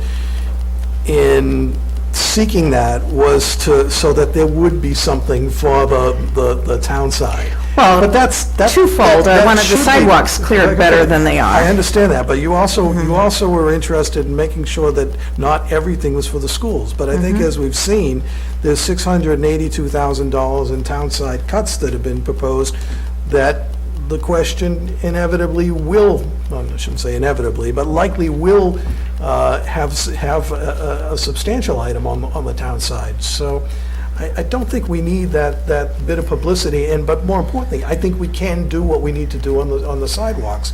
I thank the study committee for coming up with as concise, and Commissioner Papasturgeon as well, for coming up with as concise and as doable a solution for the sidewalks as we have, and I don't think it requires an override to do it.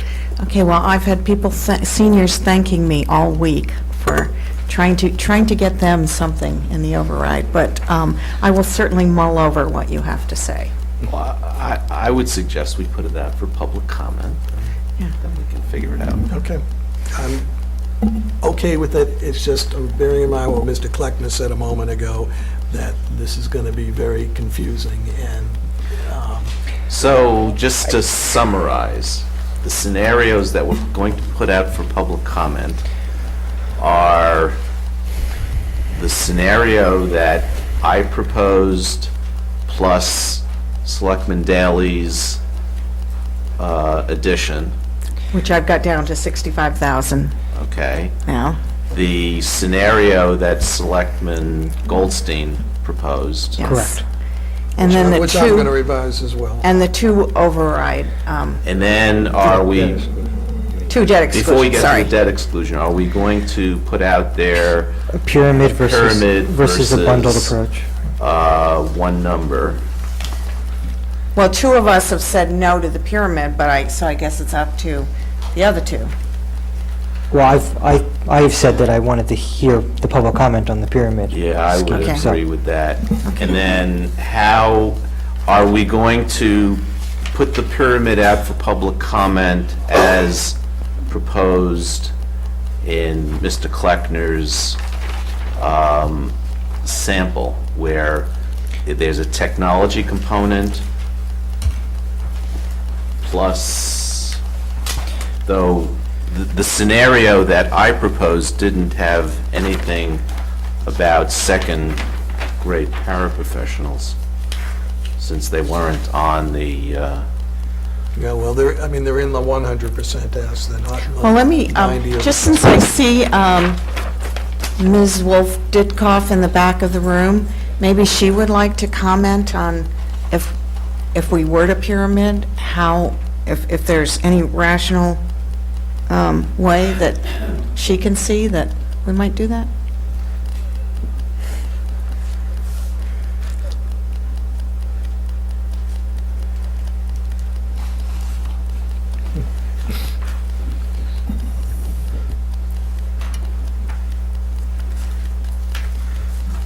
Welcome. Good evening, Susan Wolf-Ditkoff, Chairman of the School Committee. Thank you for a rich discussion. I'm not sure is the answer to your question. I think the one thing that is clear is that there's logic to constructing a pyramid if one could really identify things that would be important to have if the community values them, but not, if we didn't have them, that we'd need to honor the community's sense of that. And so, elementary world language was a great example of something where that would be terrific if the community wanted to step up and pay for it, but if and many people thought that as part of the commitment to global education made a tremendous amount of sense. But if they didn't, then that was feedback from the voters. It was a little bit hard about the second grade paras in particular, and I'll talk about technologies in a second. The second grade paras, I think, we have not had a vote on this, so I'm going to speak a little bit on my own, but not entirely on my own. The discussion so far has been that that's a very good idea, and it reduces the effective student-teacher ratio, right, because you're putting another adult in the room, and that's important at the lower grades. But I think as the superintendent and the school committee has looked across the budget and said, what is the highest and best use of $500,000, that was unfortunately one of the first things to go. It's a new program, it's a costly program, there are benefits to it, but I don't think that it was something that was, that's why I didn't make it from 100% to 90%. Like, we thought it was a good idea, and we were seeing really good outcomes from kindergarten and first grade, but the second grade, it was like, that was almost the next step, and it seemed like a large, expensive new program that we didn't feel like we could say to the voters, this is absolutely, really, really important. I think if the language around second grade paras were modified to say something around elementary classroom supports to, what I mean, like if you broadened it a little bit and said, what would it mean to try to accomplish those goals? Because those goals are still very important around, supports for students, around class, student-teacher ratio, those are important. So I think there's probably a way to get that language, if it were important to you all or whomever, we could try to work on. I think the specificity of second grade paras probably doesn't work. The technology one is similarly complicated just because I don't think there is agreement that there is, of the 1.7 million in technology, I can promise you there is not agreement that $500,000 of that is discretionary enhancement, and I'm not sure what you would call it. I mean, one of the items in that $500,000, for example, is overhead projection in classrooms. And I think there's a rich and robust debate about whether that's a nice to have or whether at this stage in the society that we're in, that it's needed for pedagogy. So I guess what I would say is there may or may not be those things. I'm not sure those two are it at those levels. And there might be ways to word it that you could get it there, but it would need some work. Does that answer? I mean, it's not a crisp answer, but it's really, really hard to unpack. And I'm sure, I don't think I would unpack it that way. Okay. And we asked you to do it on the fly. How was that? I mean, that's the best answer I can give you. Right. Okay. Very good, A+. How about, Mr. Chairman, how about this notion about the framework of the budget? Are we going to submit a question that assumes the override or does not assume the override? Because that then changes. I think you pointed out that if we don't assume an override, then we will be forced really to, well, I'm not sure forced, but it would create an opportunity for us to talk about municipal expenditures that would have to be appropriated. The other way is you're just, it's basically a school enrollment question, and the budget will be contingent upon this vote. So, I mean, I was about to go here too, and, can we agree on one of these two approaches when it comes to the town side impact? And simplify the questions for consideration. Yeah, my sense is to keep it clean and to go with assuming what's described as assuming a successful override. And I know that maybe that's not the politically expedient answer, but I think it's the more transparent. It's why we're doing this. And then, part of the messaging is... So wait, you're saying you don't want to say on the ballot, you don't want to indicate that 600 and whatever thousand is going to get cut out of the town side of the budget if this doesn't pass, so that this is protective? We're saying that the 682 would be funded by the override. Yeah, but I don't know what if we have to state it in the general terms you see here, expenditures in municipal departments, I don't know if that buys us anything politically, to be honest with you. Unless you can say specifically, X for police, X for fire, my sense is to just keep it clean.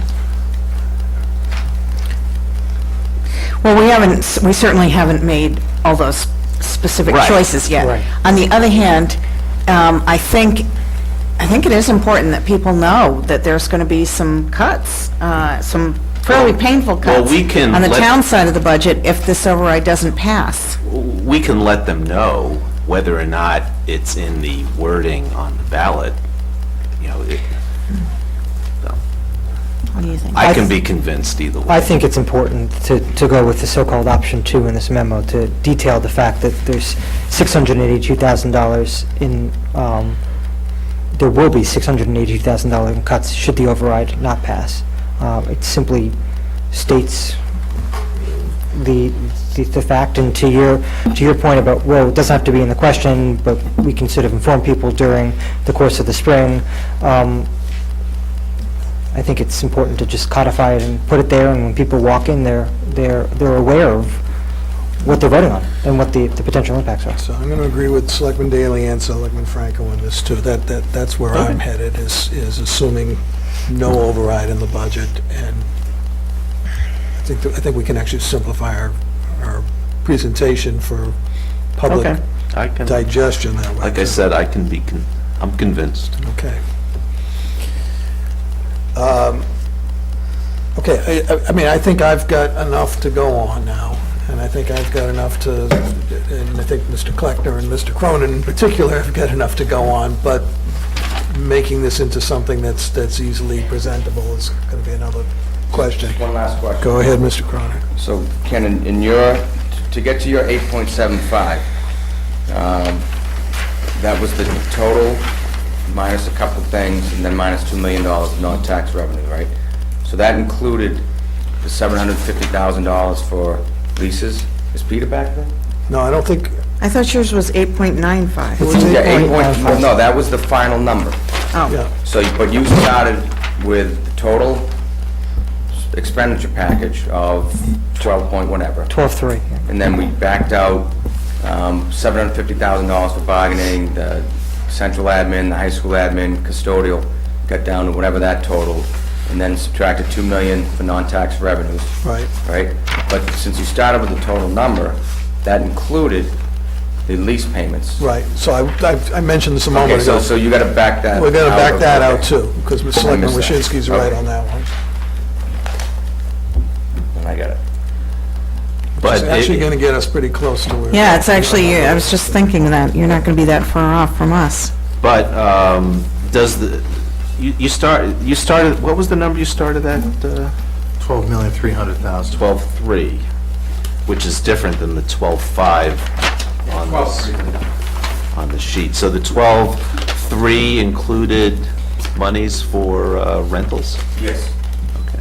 Because originally that was in the operating. The difference isn't so much in the number, the difference is in the approach. Right.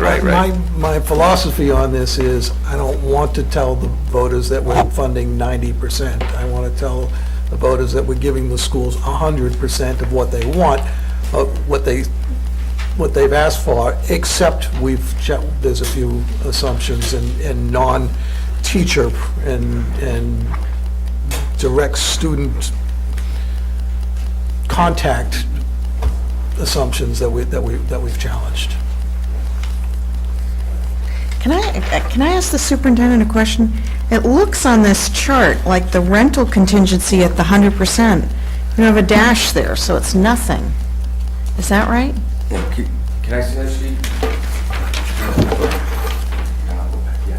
There's a dash I there. think I can. So maybe you don't get to back Maybe I anything don't get it, up. all right, if I Yeah. don't get it, I don't get it, that's okay too. All right, so if you remember, the total figure here included a structural deficit, because the way, so we look at it one way, Peter looks at it another way, we get to the same point. Peter does it kind of up, down, I do it down, up, however we do it.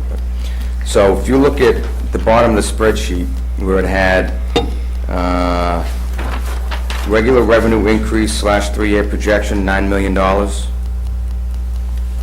I believe in that was included the rental costs. Because as you go over to the right, he basically pulls those out. No, I think it's the other way around. No, So why does he have a contingency in the because it 90 and... because it was included, when I asked him the question of, why is there the $200,000 when the number's in the CIP? The response I got was, you could either reduce the 11.08 million by 200,000, or you could do something more above. Right. So that means that the 200,000 is in here. Then when you asked the 750, it was the same question. So Right. so the number's in here. I'll triple check. It should be bracketed then, if that's the case, right? It should be in parentheses to show it's a reduction, rather than... It's But I don't think it is it's an addition. It's because it's in these numbers somewhere, I'm telling you. I'll check with Peter tomorrow. If not, then your numbers are fine. See, I'm thinking it isn't because the green, the 100% was more recently updated. That's the newest column. Or maybe, are they figuring they still need rental space, even if they get 100% for operating, Right, but right? that's It's in the been CIP. moved to the We'll CIP. check with Peter. Yeah. It doesn't make sense to speculate. That's something we will nail down, Okay. hopefully before Thursday. Thanks. Okay? Anything further before we close this discussion? All right. No, but I just want to say, I'm happy to see a lot of people here. Sometimes we've been discussing these important issues with nobody. So let's give them the times again, where there's going to be 2 public hearings. If you want to tell us what you think about various options we're pondering here, and it's Tuesday morning at what time? 9 o'clock on the 20th, Here again. and then 7:30 on 7:30 PM In on the Thursday, the 22nd. Again, So right here. we hope you'll come back and comment. Okay? That concludes our business, and I now adjourn this meeting of the Brookline Board of Selectmen. Good evening.